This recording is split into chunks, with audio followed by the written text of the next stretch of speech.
ഓം സഖനവവതൗ സഖനൗ പുനക്തു സഹ വീര്യം കരവാവഹൈ തേജസ്വിനാവധീതമസ്തു മാ വിദ്വിഷാവഹൈ. ഓം ശാന്തി ശാന്തി ശാന്തി. ആദരണീയരായ എല്ലാ സനാതനധർമ്മ വിശ്വാസികൾക്കും നമസ്കാരം. കഴിഞ്ഞ വീഡിയോയിൽ നമ്മൾ പ്രതിപാദിച്ചത് 28 കെട്ടിനെ കുറിച്ചായിരുന്നു.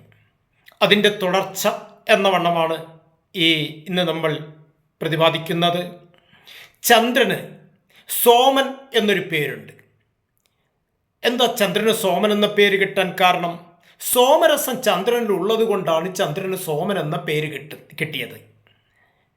ഈ സോമരസം എന്താണ്? നമുക്കെല്ലാവർക്കും അറിയാം.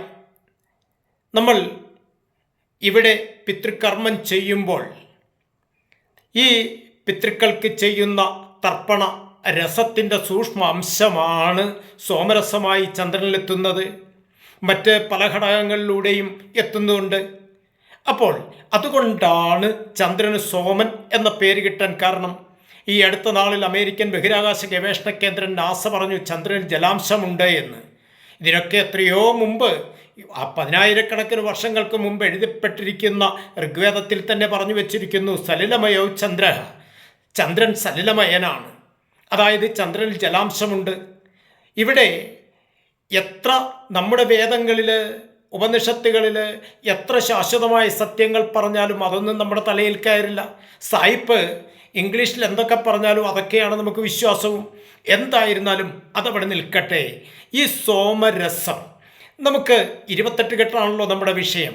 ഇവിടെ ഭൂമിയിൽ ജനിച്ചു വീഴുന്ന ഒരു കുട്ടി അന്നേ ദിവസം, നമുക്കറിയാം 28 നക്ഷത്രങ്ങളുണ്ട് എന്ന്, അശ്വതി മുതൽ അഭിജിത്ത് വരെ.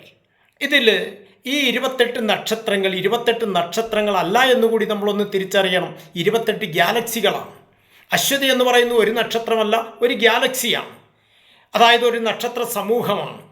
ഭൂമിയിൽ നേരിട്ട് ദൃഷ്ടി കൊടുക്കുന്ന 28 ഗാലക്സികളെയാണ് 28 നക്ഷത്രങ്ങളായി നമ്മൾ പ്രതിപാദിച്ചിട്ടുള്ളത്.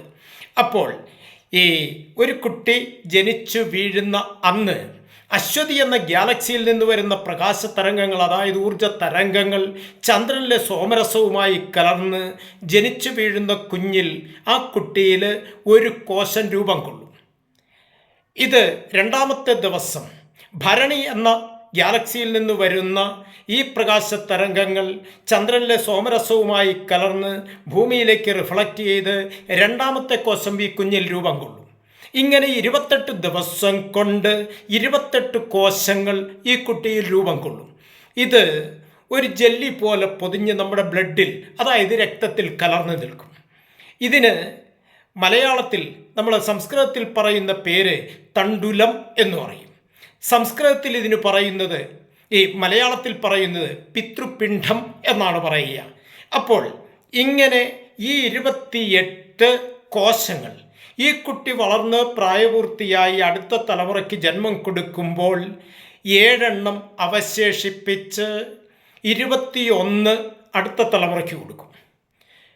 ആ കുട്ടി വളർന്ന് പ്രായപൂർത്തിയായി അതിനടുത്ത തലമുറയ്ക്ക് ജന്മം കൊടുക്കുമ്പോൾ 7 അവശേഷിപ്പിച്ച് 14 അടുത്ത തലമുറയ്ക്ക് പകർന്നു കൊടുക്കും.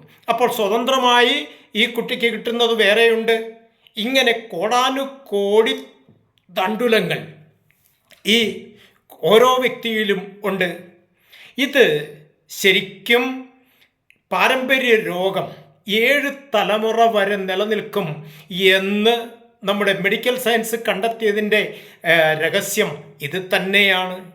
അപ്പോൾ ഇവിടെ ശ്രദ്ധിക്കേണ്ട ഒരു കാര്യം, 28 കെട്ടുമ്പോൾ നമ്മെ സംബന്ധിച്ചിടത്തോളം സാത്വികമായ 28 കെട്ടുന്നത് ഈ കുട്ടിയിൽ, നമുക്കറിയാം മുതിർന്ന ആളുകളാണ് അത് ചെയ്യുന്നത്. അതിൻ്റെ ചടങ്ങിലേക്കൊന്നും ഞാൻ കടക്കുന്നില്ല. ചടങ്ങിനെക്കുറിച്ച് പ്രതിപാദിക്കണം എന്നുണ്ടെങ്കിൽ നിങ്ങൾ ആവശ്യപ്പെട്ടാൽ വിശദമായി അതേക്കുറിച്ച് പിന്നീട് പ്രതിപാദിക്കുന്നുണ്ടാവും. ഞാൻ സൂചിപ്പിച്ചത് ഇവിടെ സ്വാത്വികമായ 5 ഗ്രഹങ്ങൾക്ക് സ്വാധീനമുള്ള 5 ലോഹങ്ങളുണ്ട്. ഇതിന് പറയുന്ന പേരാണ് പഞ്ചലോഹം. ഈ പഞ്ചലോഹം ഈ ചരടിൽ കൊരുത്ത് 28 നക്ഷത്രങ്ങളെയും സ്മരിച്ച്, അതുപോലെ ഇത് നവഗ്രഹ പൂജയും ചെയ്ത്, പ്രത്യേകിച്ച് ചന്ദ്രപൂജയും നിർവഹിച്ച്, ഈ ചടങ്ങ് നടക്കുമ്പോൾ കുഞ്ഞിൻ്റെ പൊക്കിളിൽ നിന്ന് 2 അങ്കുലം വലതുഭാഗത്തു മാറി പഞ്ചലോഹം കിടക്കത്തക്ക തലത്തിൽ പവിത്രക്കെട്ടായിട്ടാണ് 28 ബന്ധിക്കുന്നത്.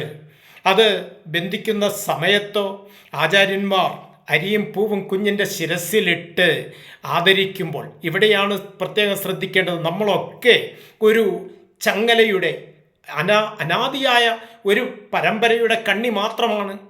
ഇവിടെ ഈ ചങ്ങലയിൽ എനിക്ക് ജന്മം തന്ന എൻ്റെ പിതാവിൻ്റെയും ഞാൻ ജന്മം കൊടുക്കാൻ പോകുന്ന അടുത്ത തലമുറയുടെയും മധ്യത്തിലാണ് ഞാൻ നിൽക്കുന്നത്.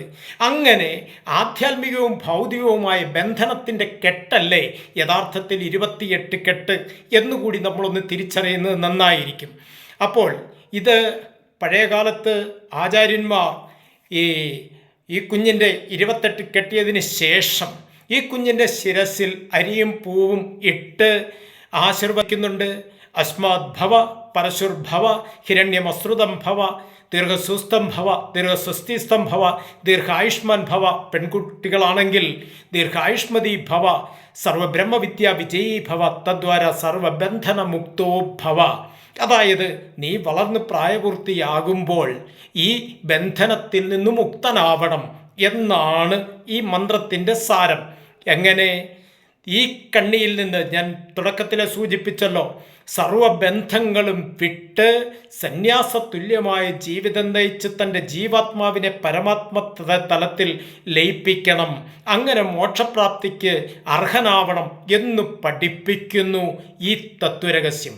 അതുകൊണ്ടാണ് 28 കെട്ടിനെക്കുറിച്ച് വളരെ വിശദമായി ഞാൻ സൂചിപ്പിച്ചത്. ഈ വീഡിയോ നിങ്ങൾക്ക് ഇഷ്ടപ്പെട്ടുവെങ്കിൽ, നിങ്ങൾ ആദ്യമായിട്ടാണ് ഇത് കാണുന്നതെങ്കിൽ ദയവായി സബ്സ്ക്രൈബ് ചെയ്യണം, ഷെയർ ചെയ്യണം, ലൈക്ക് ചെയ്യണം. ഈ സന്ദേശം, ഈ ആശയം എല്ലാ ഹിന്ദുധർമ്മ വിശ്വാസികളിലും എത്തിക്കുവാൻ വേണ്ട കാര്യങ്ങൾ ചെയ്യണം എന്ന് അപേക്ഷിക്കുന്നു. എല്ലാവർക്കും നമസ്തേ.